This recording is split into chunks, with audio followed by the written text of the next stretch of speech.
All right, here we are, another episode of Invest, Sell, Repeat. Thank you for tuning in and watching the show. What do we talk about on the show? It's all about real estate investing, about building passive income, about doing deals, how to wholesale, and basically, how do you do real estate in today's current market?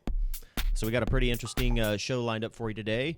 I'd like to welcome my producer, Josh. Hello. Here looking here great with his magnificent beard. Still keeping it steady. Trimmed, didn't I know, man. Yeah. Like every time I see you, it's just like more majestic. There's some kind It of glows like, a bit. is there some magic lotion you put on that thing? Yeah, but that's what I do. It's a Is bit it of oil. Magic's Glotion? lotion. Anyway, the beard's looking good. Looking So anyway, there's some. They're turning in the Mark Twain Tower into some luxury apartments, which I don't know. That's pretty interesting. I mean, that's a really old building. Yeah, it is, man. It's been around forever. To Been around a long 154 time. luxury apartments, which for I think $61 million. Dude, there is so much going on in Kansas City right now. Right? They are building apartments everywhere. They're taking these old buildings and just dumping all kinds of money into them. Like it is booming right now. So let's talk about this just for a second. So how many are they putting in? So 300 luxury apartments. Good grief. Oh wait, no. I'm looking at another article here. Whoops. My bad. 154 luxury apartments. There we go. Yeah. And supposed to be completed by the fourth quarter of 2018. So just, 2 years, little under 2 years. And let's see here, 134 one bedroom and 30. That's what I was looking two-bedroom. for. I don't Yep. know why. I'm totally drawing a blank here. Yep. So, yeah, that's going to be interesting. That's going to bring, it's going to change that downtown area quite a bit over there. Oh, that's because I've got the Two Light project pulled up, which is yeah, another that's a different- That's a pretty impressive project. Yep. Too, man, that building That is thing just went up so so fast. cool, man. Yeah, they had it 80% pre-leased before it was even done, which is amazing too. So let me get on the right article. How long here. did it take to do the first one? Yeah. To lease. I mean, I think that one took maybe a little bit longer to lease up, but that one was so nice that they built that second one, and Yeah. like you said, it was already pretty much High leased demand, up. Yeah. high demand for luxury apartments downtown. Like, Yeah. they're leasing them up before the projects are even done. Yep. Absolutely. It's just crazy what's going on down here. Okay, yeah, this is the right article. Good grief. I was reading a bunch of stuff right before the podcast, but yeah, doing all kinds of cool stuff down there. So imagine taking that old, ugly building like that and turning it into something beautiful. I mean, they're putting $61 million, it projected $61 million. That'll turn into $100 million probably before it's all said and done. But good grief, they are totally revitalizing that area. Good grief, down there at 31st and Main. There's a McDonald's down there, and they're building. Have you seen them build those? Basically, they're taking those. They look like storage unit boxes, like the shipping containers. That's not what it is, but that's kind of what it looks like. And they're just stacking them up on each other, and like building this apartment complex. It's crazy, Huh? man. Yeah. Have Where you is seen that? it down there? Nuh-uh. We'll have to go down there and check That it sounds out. pretty cool to me. Yeah, I mean they're literally it's like prefab boxes that they've got, and they're just stacking them up. Like it doesn't even look like they're stacking them straight, right? But they're just stacking them up on top of each other. But then the finished product is like this amazing, like kind of modern looking build, like nothing you would see in Kansas City. Right. Pretty cool, On man. 31st of Main. Mm-hmm. Okay. Yeah, I'm trying to picture where that's at exactly, but That's the rough general area. It's right there. I don't know the exact cross street. So anyway, yeah, there's all kinds of development going on, man. The real estate market in Kansas City is hot. Jobs are booming here. We're having all kinds of big companies come here, and like this is their base of operation, right? And why is that? Well, like centrally located. yeah, that's true. Centrally located. That's a good reason. Kansas City is like the new tech hub. It's like It the is. new Silicon Valley. Like it's so weird, man. This little honky tonk, redneck, right town is really turning into this high tech mecca where like Google, yeah, Kansas City base of operation, right? Amazon. Yep, yeah, absolutely. Yeah, they got a huge facility that they're putting in here, and it's also it's a great place They just to. built the second one though. Yeah, Yeah, there's two of them here. So I don't remember what the square feet. Maybe we can talk about that on another time. Huge. Yeah, it's huge. it's big. But yeah, they just built the second one, and they're just two warehouses where they hold their inventory and get it out. So they're building all of them just all over the country so that they can get those out even faster. I They've can't got wait 2 day. until I order something on Amazon and a drone brings it and like drops it into my hand. There's some article I was reading about that Yeah. actually. It's coming, man. Yeah. It's gonna be so cool. planning on doing things like being able to deliver your groceries as well. Yeah. In the future. They already got the one little button that orders for like your laundry soap or whatever. It's crazy. Your detergent. Completely revolutionized the way that we're gonna shop and do all kinds of stuff. All from It is. home. Yeah, it's insane, man. So much so that Warren Buffett sold off all of his Walmart stock. Did you see that? Was like $900 million because like Walmart is a thing of the past, is basically what he said. And that'll trend too, because people will look at him and be like, "Okay, we're going to pull out as well." I mean, Crazy, yeah. So it's a changing world, man. Kansas City is another great place to start a business, man. There are so many startups here. I had this kid approach me. This was last year. He had this company where he had developed this alarm system, right, for houses. And he's like, "Hey, Marcus, you buy a lot of houses. Here's my system. You can pick it up and take it from house to house." And like it was still in the beta stage, right? But it was all hooked up to the internet and like this all high tech, sound sensitive and vibration sensitive. And I mean, it sounded pretty cool. But the funny thing is, man, the first house that I put it in got broken into. The furnace was stolen and the hot water heater was stolen. And like I never got an alert or anything till I went over there and checked it. It's in the beta. Yeah, that's what he said, man. We're still testing. I'm like, hey, you probably run a few more tests on that bad boy Before you bring it to me. So anyway, let's rock this podcast out, man. Josh has got some awesome questions lined up for us, and they're all real estate investing related. So let's go, man. All right. Well, I think a lot of people question when they're getting started, like there's a lot of ads out there for seminars and that sort of thing. Yeah. And I think a lot of people like question if, that's an authentic way of educating yourself. So my first question is, when you're first getting started, would you recommend going to those seminars? I mean, I'm sure there's some that are more legit than others, right? So here's my thought on that, man. First of all, man, there are real estate seminars here in Kansas City. Good grief, every other freaking weekend. Yeah. I mean, it's a hot, trendy thing to do. And really what a lot of them are doing is trying to get people's self-directed IRAs rolled over so they can invest or buy properties from them or get involved in some type of system that they have. I can tell you, James and I have two probably different perspectives on it because we came up through the ranks. I came up through a company called Rich Dad Poor Dad, right? That's how I got my start. Man, when I decided, hey, I want to do real estate, I didn't know anything about it. I didn't know a good deal if it would have slapped me in the face. I didn't know how to run numbers, didn't know what to look for. Like all I knew is what you see on TV, which is a bunch of garbage. And so, yeah, it was a really good education for me. It's basically like taking a college class. If you decide to go do the seminar route, let's put it this way: you're going to pay for your education one way or the other. Yep. Okay, so you can pay for it up front, or you can pay for it long term by making mistakes, by buying properties that aren't deals and losing a bunch of money and getting ripped off by contractors and all that stuff. So I mean, it's all tuition. It's all how do you want to break it up? You want to pay for it up front, figure out how to do deals, how to structure, what to look for, possibly network with people. There's people that I met way back then that loan me money today, which is pretty cool. We still do deals together. So my opinion is it's all in what you put into it.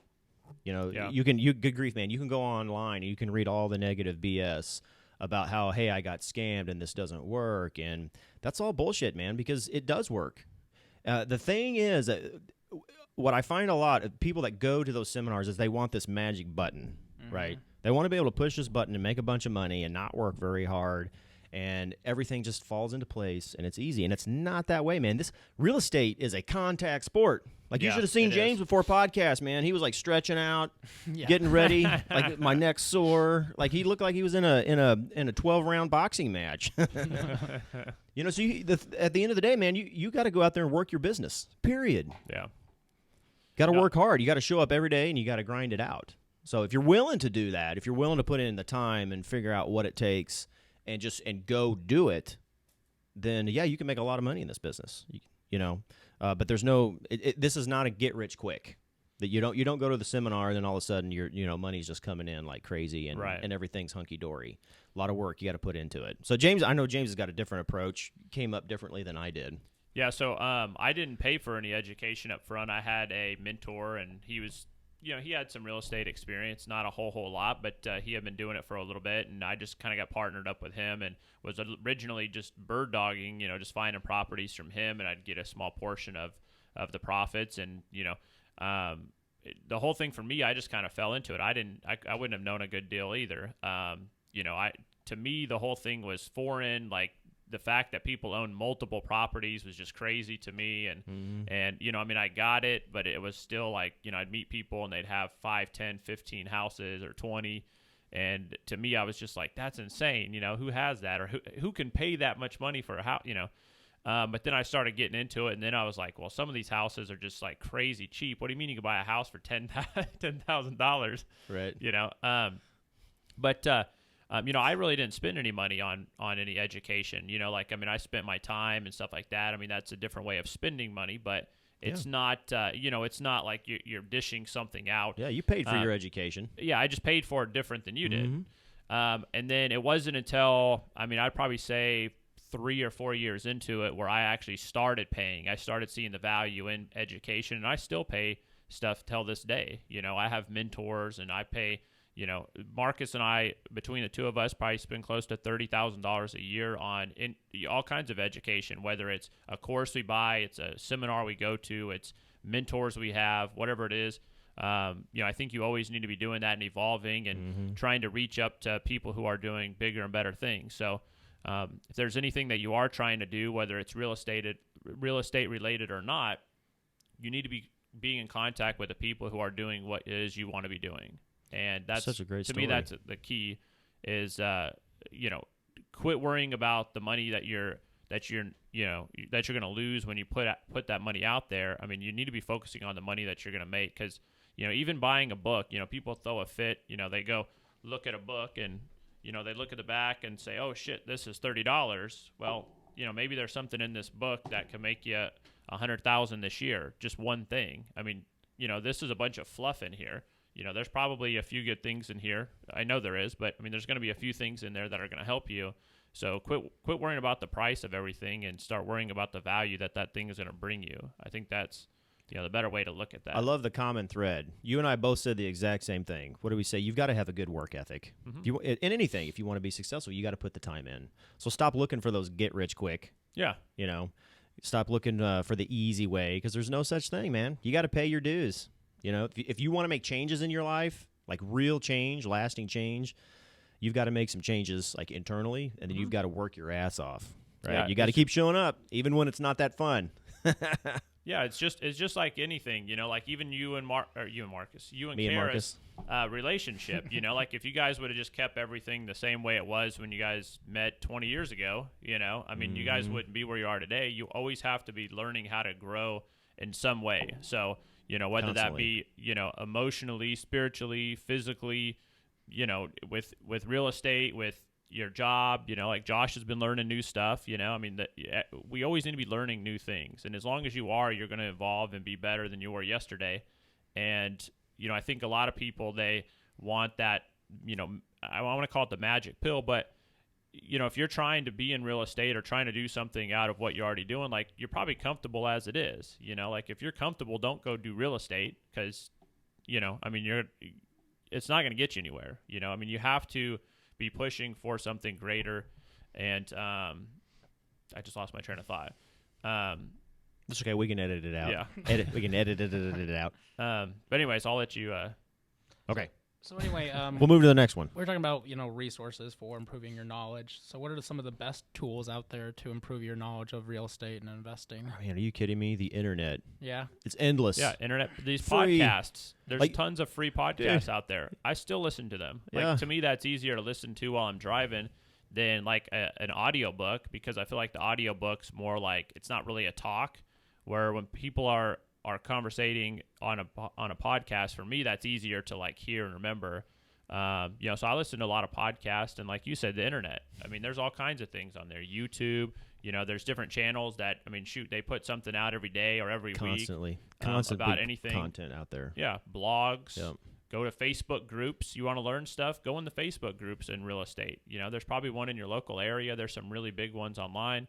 Go on there, get in there, ask questions. People will just sit there and comment, and you could get anything you want answered on Facebook. Yeah, you could figure out anything about marketing, about how contracts work, like any aspect of it, by going online, asking a few questions, doing some research, doing a couple Google searches, and like it's all at your fingertips right now. Mm-hmm.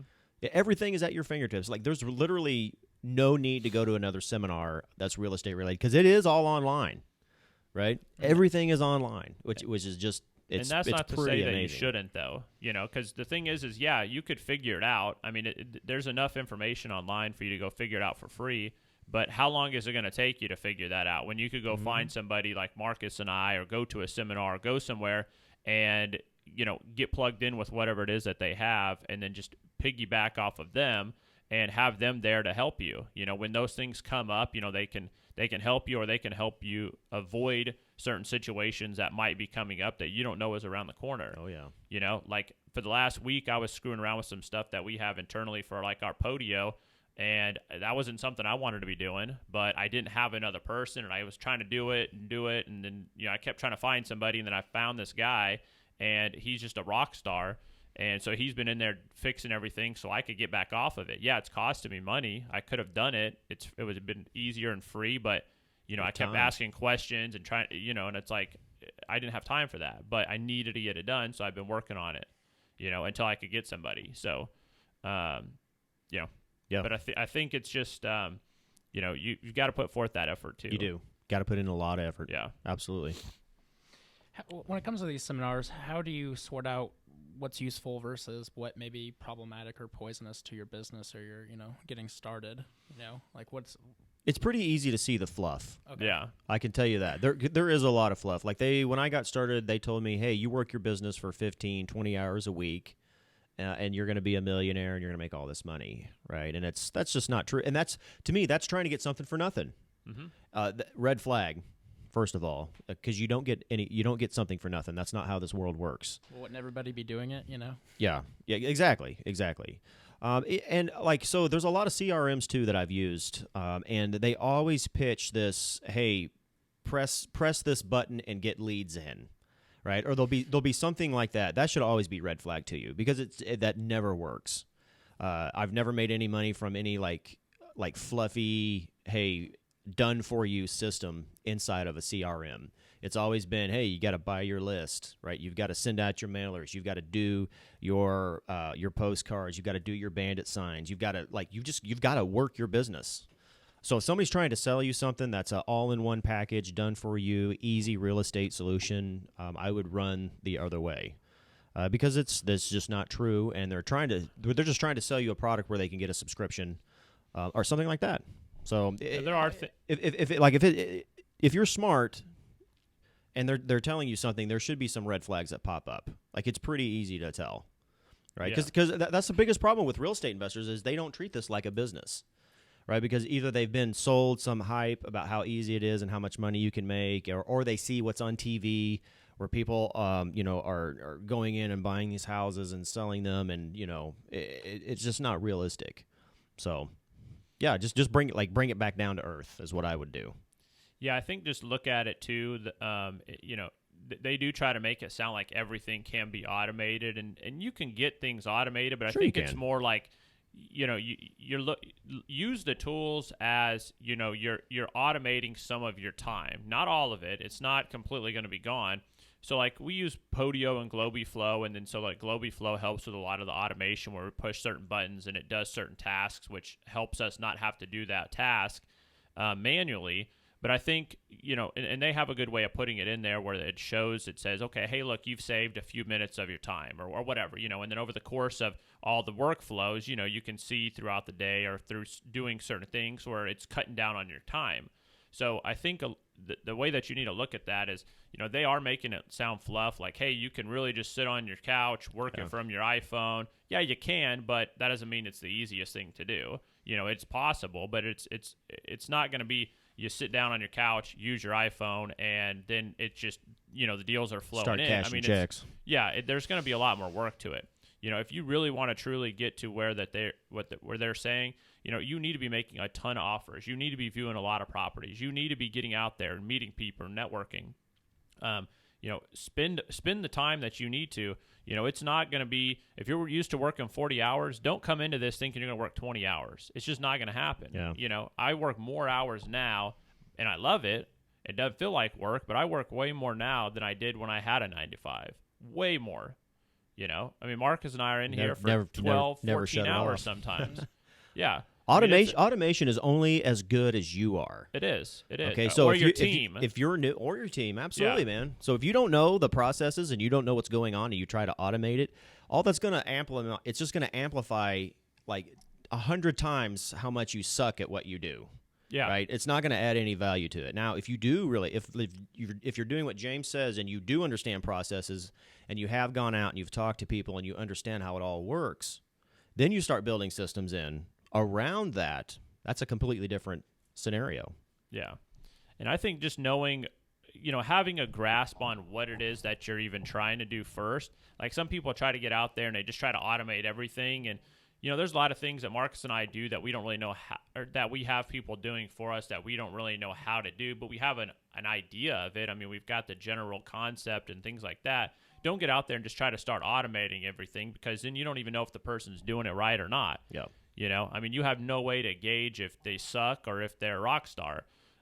So learning the stuff first, I think, and just getting out there busting your ass and trying to learn and making some mistakes is very, very vital, because otherwise you're not going to know what the mistakes are later, and the mistakes are going to be bigger later. You're going to be in a bigger deals, you're going to be, spending more money or whatever the case is. But if you don't know how to figure out if you don't know what those mistakes are early on, they're just going to cost you way more, later on down the road when you start to know what you are doing. Absolutely. Yep. So.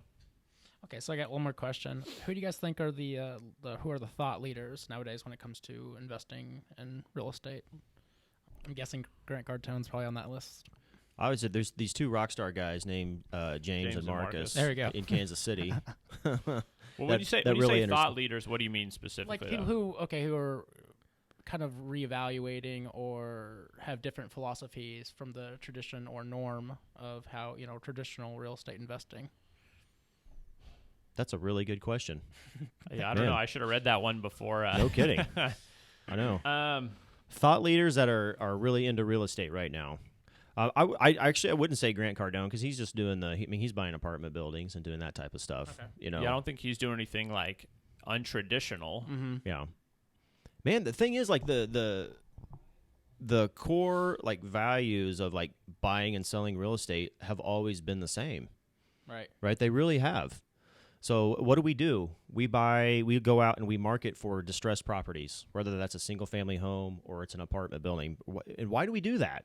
Well, we do that because we can buy it at such a discount, and then we can put money into it, which increases its value, right? Mm-hmm. And that's really just like the name of the game. Like, there are so many small moving parts in what we do, but at its essence, we buy cheap, ugly houses. We put some money into them, fix them up, and either rent them out or sell them, right? At the end of the day.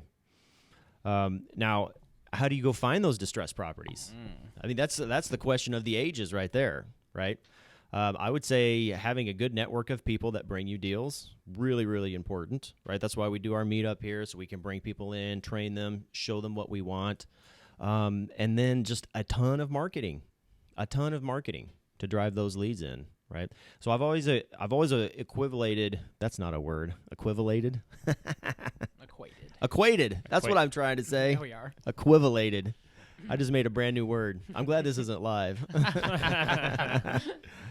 Real estate investing to like mining for gold, right? Mm-hmm. Because what do those gold miners do? We've all seen Gold Rush, where they go up to the Yukon and they've got these big earth-moving equipment. It's not like this old man in a beard, at a stream with a pan looking for little nuggets of gold anymore. It's like it's this big, sophisticated thing. You can get geological surveys and have like a pretty good idea where the gold is.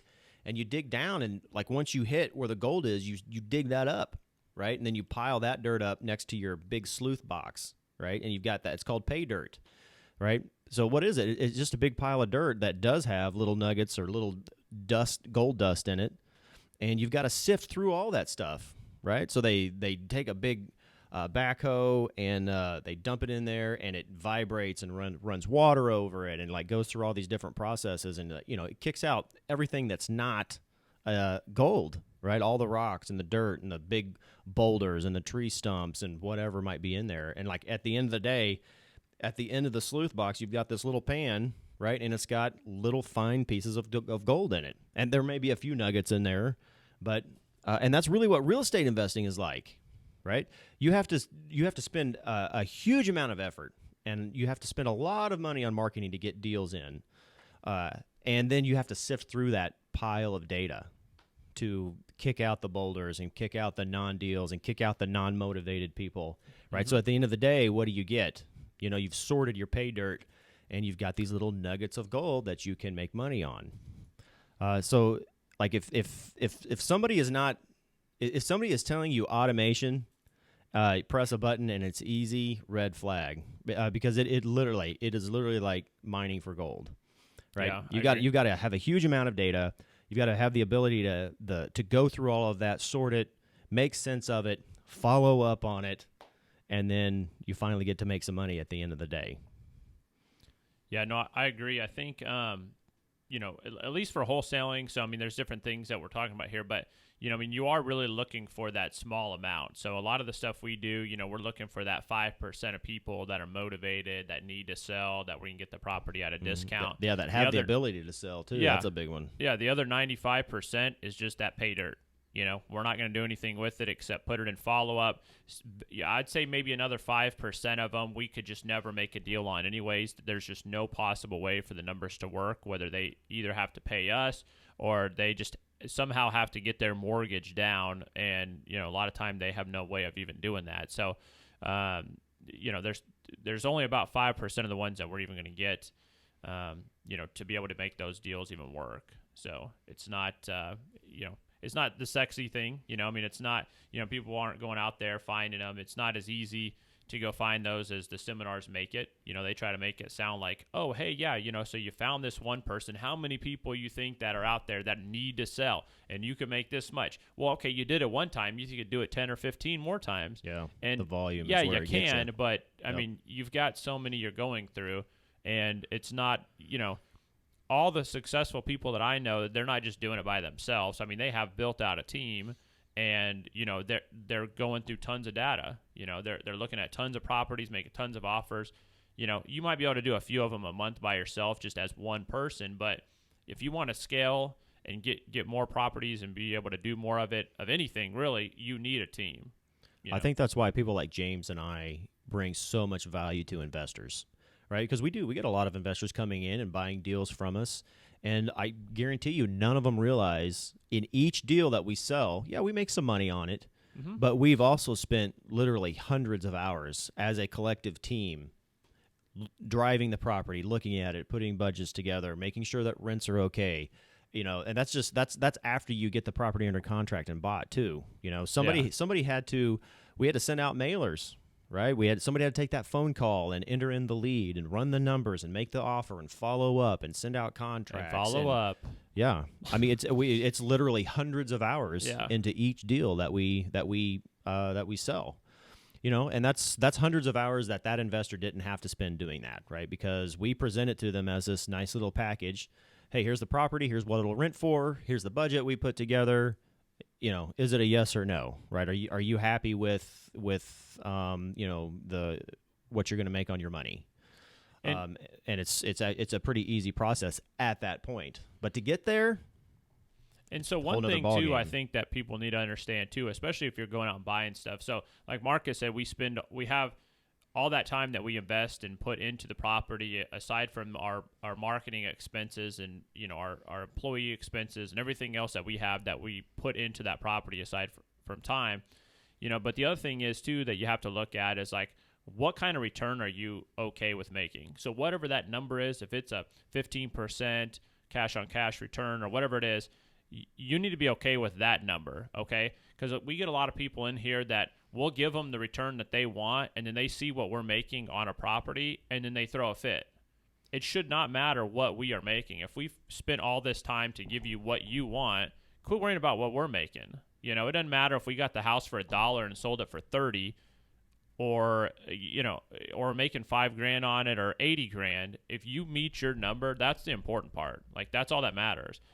Don't tell us one number and then come back to us with, oh, well, hey, yeah, I mean, you're making this much money and I'm only making this much money. Well, then maybe you should want more, if you want more, then want more before you go into the deal. Yeah, you know, like you set know your standard higher. We tell people you want deals like that, then hey, build out a call center. Yeah. And send out hundreds and hundreds of thousands of mailers, and then you can do deals like that. Yeah. You know, so I really think that is something that's important for people to do, is you need to find a number that's comfortable for you. We don't make grand slams on all of our deals. Most of our deals we don't make a whole lot on. Yeah. You know, but we do get that nice one once in a while, and you know, and people need to be okay with that, because you know, there's times where we don't make as much as we would like to make on a deal, and they get the numbers that they want. You know. Yeah, we definitely have a volume mentality. Yeah, we try to do a lot of sure. volume. So I think that's definitely a key factor for people, is just knowing what it is, what your comfort level is in investing, and figuring out what it is that you need to make on your money. Yeah. So Sweet. All right. cool.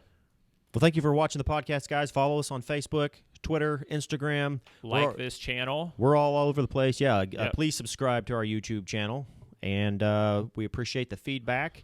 Thanks for watching the show, and we'll see you on the next one. Yep. You guys have a good day.